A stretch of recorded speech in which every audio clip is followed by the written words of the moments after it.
Well, here is my oyster mushroom that I've foraged. And the way to identify this is pretty much very simple. It's got gills that are crowded, runs down the stem, an off-centered stem. Also you've got a dent in the middle.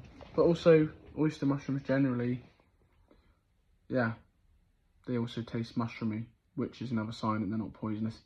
Also, if you cut them in half, they're white in the middle, no staining going on there.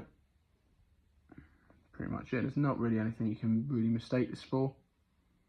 Like there is a few, but nothing like that looks like this, oddly enough.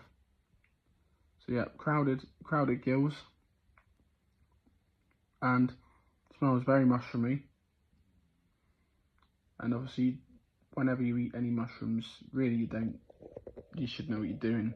But yeah, if it tastes mushroomy, it's usually mushroomy is edible. So this one is mushroomy, and that is an oyster mushroom.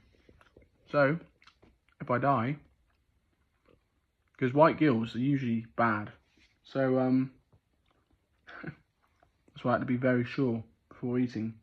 But yeah, my first wild mushroom, and there's only one way to find out, and once you find out, then you can eat more.